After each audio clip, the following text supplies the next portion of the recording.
Have you ever just felt your brain slowing down? Like you're wading through this digital fog and it's making it harder and harder to just focus? Well, you're not imagining it. That feeling actually has a name: brain rot. So today, let's get into what that really is and, way more importantly, how we can fight back and get our focus back. Okay, picture this. It's late, maybe 1 a.m. You told yourself you'd just check your phone for a quick minute before bed. You see a funny video, a weird meme, maybe a clip from a movie you love, and then, bam, you look at the clock, an hour has vanished. Now for the real test. Try to remember, what was that very first video you saw? If your mind just went blank, well, you're in good company. This is what happens when we're hit with so much content so fast. Your brain literally doesn't have time to process it, to file it away as a proper memory. It just gets overwhelmed and, yeah, it starts to slow down. And this whole thing has a name. It's not just some slang term that kids are using. Oxford actually named brain rot one of its words of the year. It's the perfect description for what happens when we live on a diet of digital junk food. And it's a huge challenge for pretty much all of us. Now, this isn't just a feeling of being a little distracted. Oh no, this is a measurable crisis. The data here is pretty startling, to be honest. Let's rewind the clock to 2004. According to research from UC Irvine, the average time a person could focus on one thing on a screen was 2.5 minutes.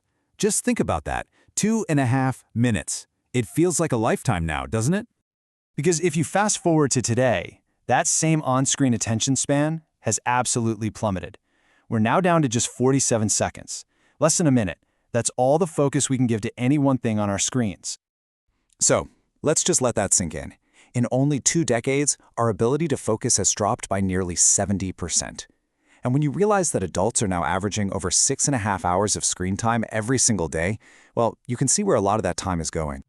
So you might be wondering, how can a bunch of silly videos actually change my brain? Well, the science is fascinating and a little scary. It all comes down to something called digital brain rewiring. Think of a show like CoComelon. The scenes change every few seconds. The colors are super bright. The music never stops. It's all designed to just hijack a kid's attention, putting them in this weird little trance. Now, that's an extreme example, but the same basic idea applies to us. This kind of constant, high-energy content is literally forging new pathways in our brains. Here's the play-by-play. Every time you see something new and exciting on your screen, you get a little hit of a feel-good chemical called dopamine. But over time, your brain gets used to it. It builds up a tolerance. So you need more stimulation, faster content to get that same buzz. And the result? Normal life, reading a book, going for a quiet walk, it starts to feel really, really boring. And that's only half of it.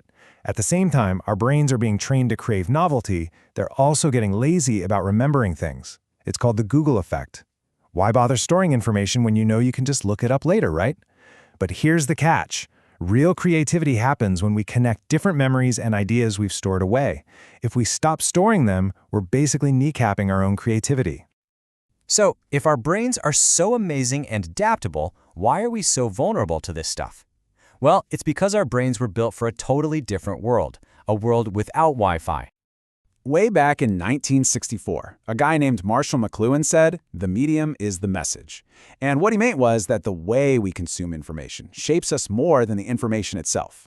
Today, our medium is the endless scroll, and it's training us to want a constant stream of tiny, new things all the time. This slide really puts it all into perspective. Imagine if all of human history was just one calendar year.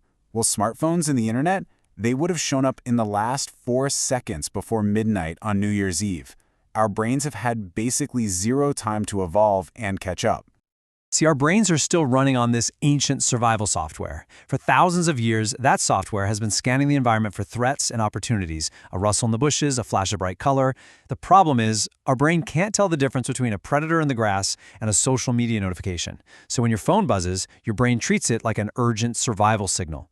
The modern jungle isn't made of trees, it's made of algorithms built to exploit that ancient wiring. Okay, I know that all sounds pretty bleak. But here's the good news, and it's really good news. The exact same feature of our brain that got us into this mess is also the key to getting us out. And that key is a word called neuroplasticity.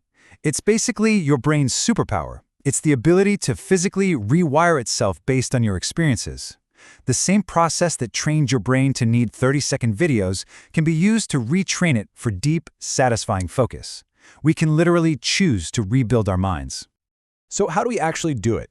Here's a simple 5-step plan.